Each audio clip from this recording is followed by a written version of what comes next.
All right, we're back running and gunning. It's season 9. Hey folks, welcome back to another episode of the Corporate Cowboys podcast. As always, my name is Alex, your host. Today's episode, a little proof of life first. It's Monday, April 24, 2023.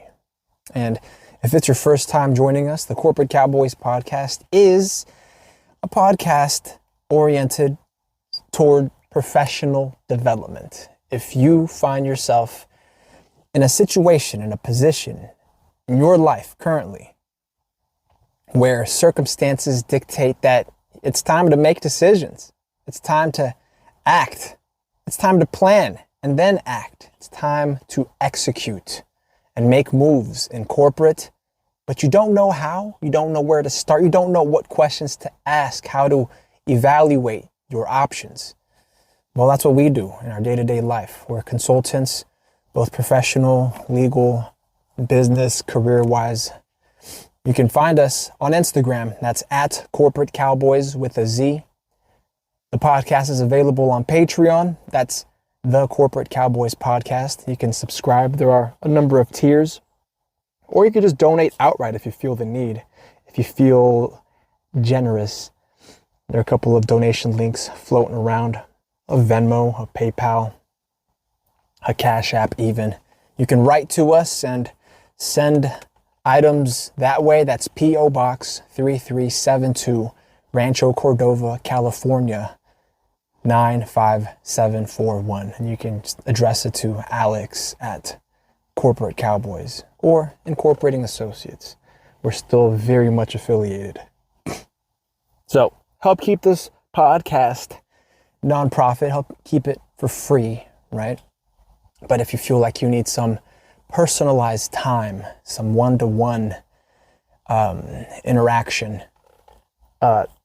service tailored to your circumstances, I mean, our rates are more than free, and we offer a number of services from contract interpretation to negotiation strategy to legal representation. If not us, we can connect you to somebody who might be right up your alley. If it's for intellectual property, for business, if you have criminal affairs that you need taken care of. Damn, that sounded pretty criminal in and of itself, but you know, if you have criminal issues, we can help you mitigate risk, shall we say. So today's question, and these questions we pull from various sources online, and mostly they've been coming from Reddit, honestly. I think Reddit is a good population sample size where the questions are specific enough, but we still got to give a disclaimer that anything we state, any opinions we might give, cannot, should not, ought not to be construed as legal advice, right? So if you haven't retained us or engaged us in a professional capacity, don't think that we're condoning any wrongful activity or we're promoting any wrongdoing, right? Any unlawful conduct, and just act accordingly. That's all, right? Today's question is coming from r/career advice. So after the legal disclaimer there, might as well just get started, jump right in.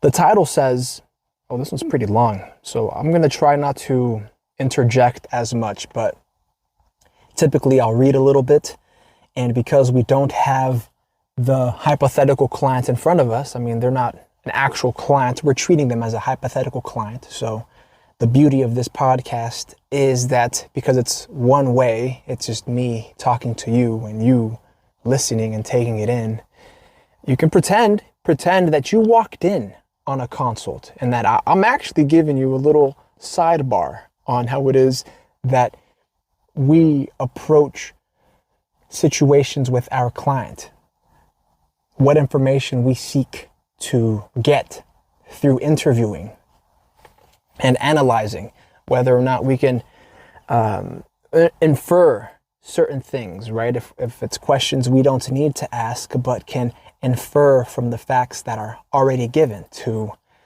to avoid treading the same ground and to save time because, we do bill hourly. This question is asking, taking my boss's job without them knowing yet, ... Okay, so not much of a question, more of a statement, and maybe they feel some type of way about it. Maybe they're feeling guilt, or maybe they're plotting and they're planning. They're moving more deviously, and maybe they're set their boss up to take their spot. Maybe they're gonna pull a lick on their boss, and they don't know it yet, right? There's two ways you can take it. I guess there's a third way too. If you're gonna be neutral, like you're just gonna do it moving and move unemotionally, but because business is war and business is always personal, there's gonna be some emotion involved. Now, taking your boss's job without them knowing, I feel could inspire some feelings of betrayal, right? If your boss feels that, not that you necessarily owed them, but that you had kept a personal relationship to some degree. And so because of that, you maintained courtesies between one another, and that you might have alerted them in the event that they offer you their job without them knowing, right? Which would require you to put yourself in their shoes. And would you want your subordinate to let you know that you're on the chopping block, that you're in for some hard times? Me personally, yes, of course. Who wouldn't? Professionally, I would much rather be the one being offered the job, right? But at the same time, if you were the boss, the manager, professionally, wouldn't you want your superiors to come to you first and let you know specifically that you're fucking up and that you're at risk for losing your position if you don't tighten up, if you don't shape up? But that's just the title. Maybe I'm jumping to conclusions and making assumptions. You know what they say about assuming. So they start, a few weeks back, the boss's boss came to town to meet me and the rest of the team. I'm fairly new and haven't been happy with the micromanaging, condescending boss. Okay, all right. So your boss, your immediate boss, is a piece of shit. At least you believe they're micromanaging, they're condescending, they're not allowing you to take advantage of what little authority you do have already as a subordinate in order to do and carry out the job competently, like you believe you can, right? They're constantly micromanaging you, telling you what to do and how to do it like the way they would. I think that's condescending, right? If they're providing no justification, no metric, and just rationalizing that because they're your boss, you ought to do what they say. Sounds condescending to me, right? At least to me, that's the common meaning, common definition of those words. They don't describe yet what micromanaging and condescending experiences they've lived with this boss. But they continue, they write, I have more experience, and it's not uncommon for me to regularly be teaching them how to do things. Anyway, boss's boss pulls me into a meeting to discuss the department and how I'm settling in. I told them I wasn't happy and that I hadn't decided if I would stay with the company yet or not. Then explained all the reasons why, to which many happened to be related to my boss and their lies. Okay, well now they've introduced another factor. They micromanage, they're condescending, and they lie, right? Those are pretty heavy allegations to bring down on someone. We have yet to hear from this hypothetical client what experiences they've lived with this boss that informs their belief or their opinion that their boss is a piece of shit, right? The reason I say that is because you've got to have a healthy sense of skepticism. Anytime someone is in a position to judge their superiors, especially if they are older, they claim to have more experience. If they're older and have more experience, what the fuck are they doing being a subordinate, right? That, at least to me, is one of the many ideas that come to mind. What are they doing being a subordinate? Why aren't they already the boss? Why haven't they been the boss? Instead of being bossed around and taking orders from somebody who's younger and less experienced, right? If it's been like this for any number of previous employments for them, they might be the common denominator. Again, you've got to have a healthy amount of skepticism going into consulting so that when you ask the questions, you know how to ask them. You know exactly what information to pull, what you're looking for, in order to provide a more nuanced opinion, something they could act on if they want, or if they really are themselves a narcissistic, psychopathic piece of shit, they could overlook if they choose to and continue living their life as IQ and EQ blunt when it comes to corporate. They will forever be a lower level drone and always be whining and whinging and complaining about how their boss doesn't let them do their job their way. I mean, if the boss is in the right, the boss is in the right. Everybody starts somewhere. All badass motherfuckers start as shit-eating grunts. An OG once told me. So they continue here. Then they explained. So they explained all the reasons why they hadn't decided whether to stay with the company or not. And they say, to which many happen to be related to my boss and their lies. Situations I wasn't comfortable with weren't actually the company and only the boss. After a few moments for them to soak it all in, they confirmed that my boss had been underperforming for a long time, and leadership had already decided to replace my boss. The reason for the visit was to see if I was interested in stepping into the director role. And in parentheses, since I've done it before. All right. Well, again, healthy amount of skepticism. But if they're coming into this firm, this organization with director experience, then they might be better suited, a stronger candidate to take over for their boss. I mean, now the title is beginning to make sense. The boss has made their bed and they're about to get put to sleep in it. Beautiful. They say, the reason for the visit was to see if I was interested in stepping into the director role, since I've done it before. I agreed, with conditions, of course. Nicely put. Very aptly put. Of course, when you agree, you want conditions of your own. When they make the offer, that is your opportunity to negotiate, to make your own offer. To accept with conditions, whether it's for compensation, whether it's for accommodations, whether it's for other amenities, fringe benefits, what have you. That is when you strike. That is when you make your move as a corporate cowboy. You position yourself. You've been dependable, reliable.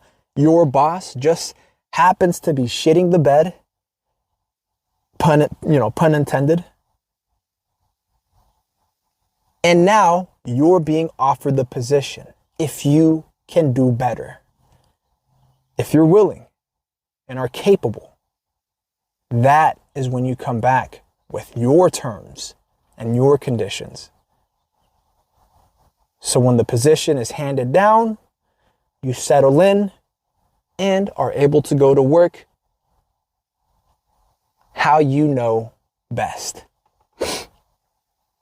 So they say, come to find out, much of what my boss has told and / trained me on in regard to the company process isn't actually correct or true. Okay, so their boss was really fucking up. They weren't even developing their team correctly, right? So if the boss is incompetent, and if anything, they may just be insecure, they may not want to train or educate their subordinates in any way extensively so that then they are able to replace them when the time comes. I mean, that's a really insecure, that really is an incompetent boss, right?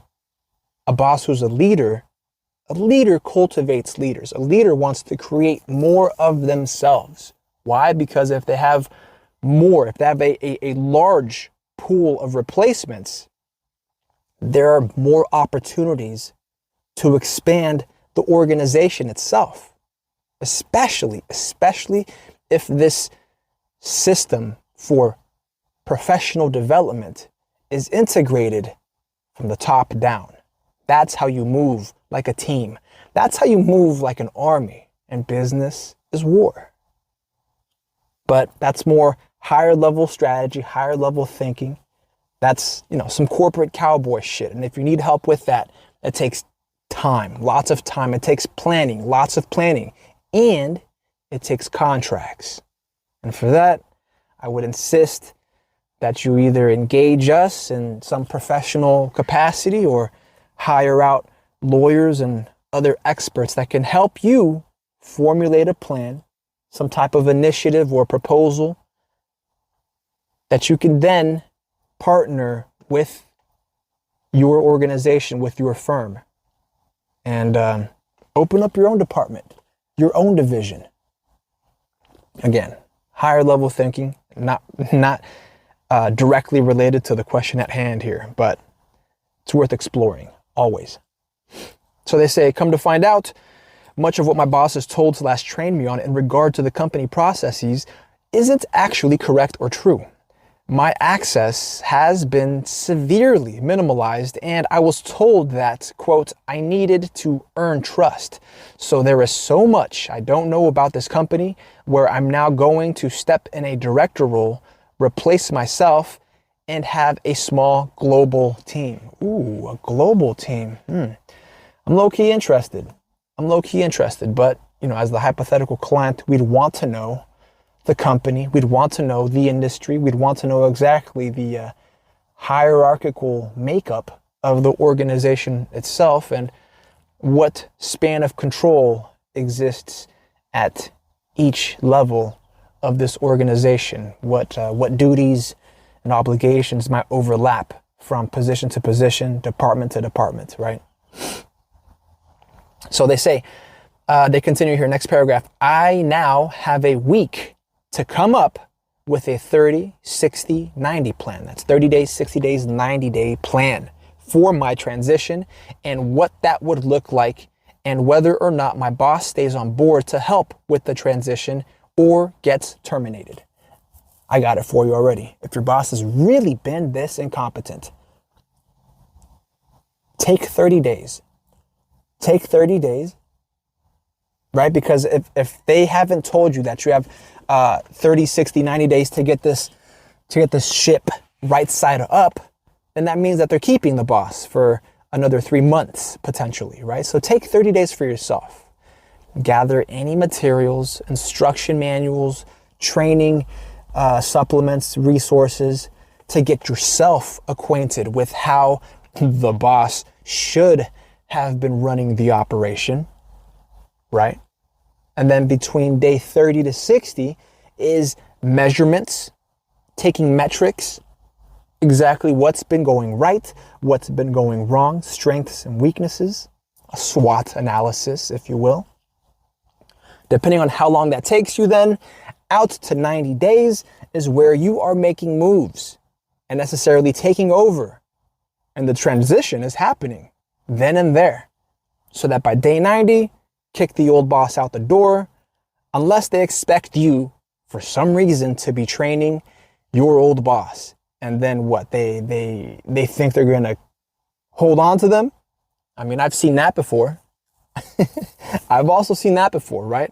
There's a way to do it. There's a correct way to do it so that you're not left holding the bag because you took it upon yourself to educate yourself. I've seen it before.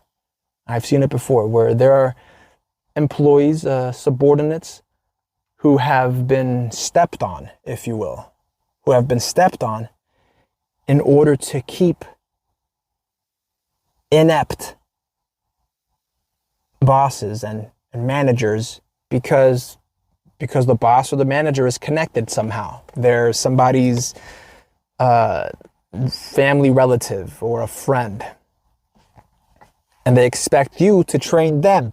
They expect you as a subordinate to train your superior in order for them to keep their job. You know, it's ass backwards, but such is life. And that does happen. So you've got to plan. You've got to plan and have contingencies ready so that you are not left holding the bag if that comes to pass. So now you have a week. You have a week to come up with a 30, 60, 90 plan, which I just set out a preliminary one. I laid it out for you.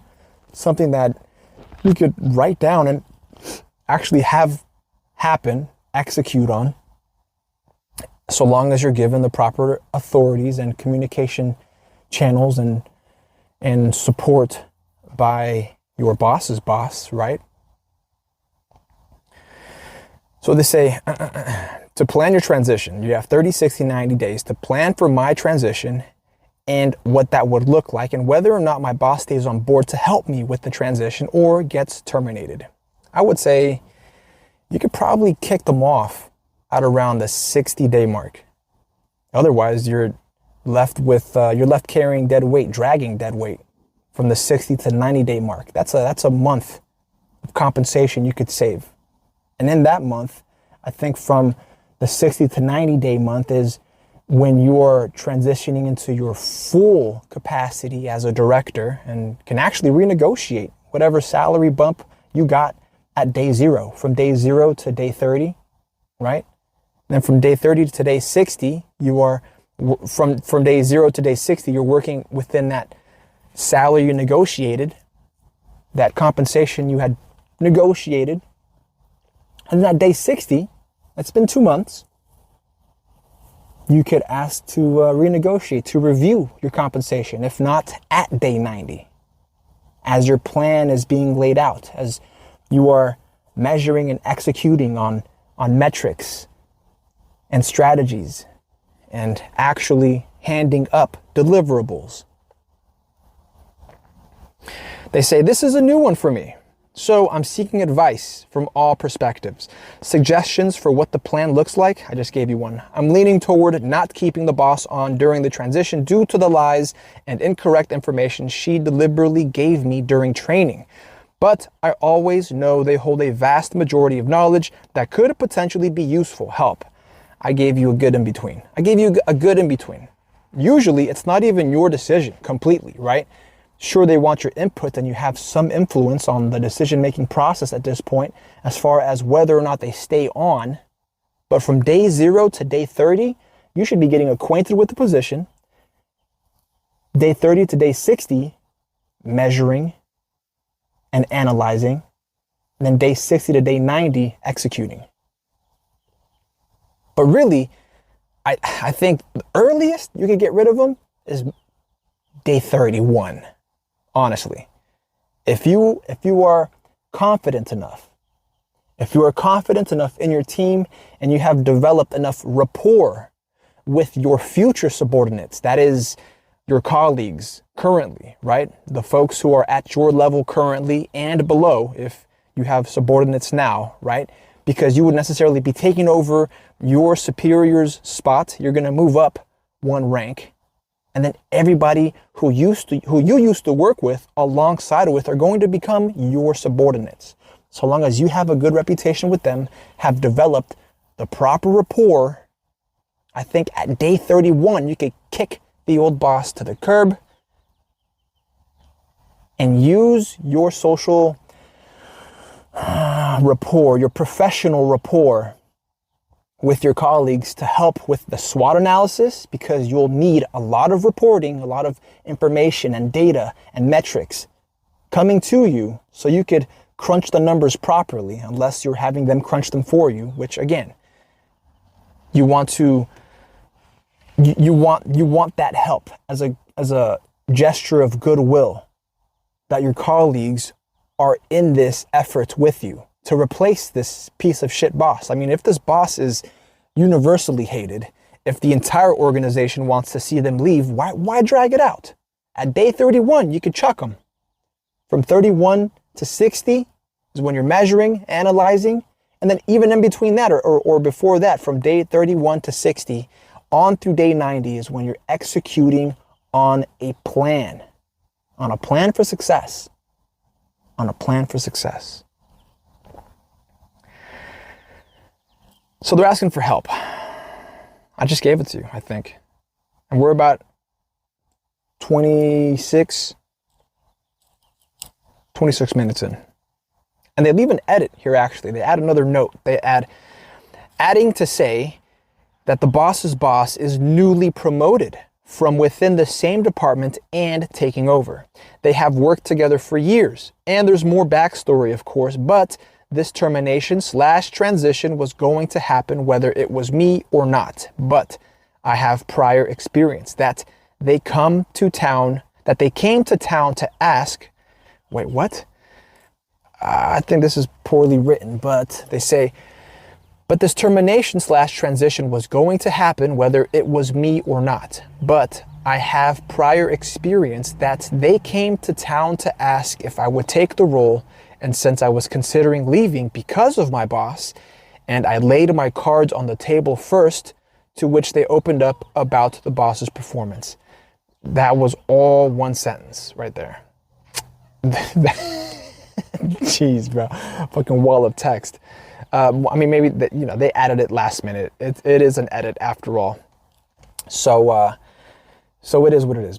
I get the gist of what they're trying to ask, that there is always more backstory, which as professionals we would dig into if we had this hypothetical client in front of us. We want to have as much information as possible, because the backstory could expose additional issues or, potential problems during the transition.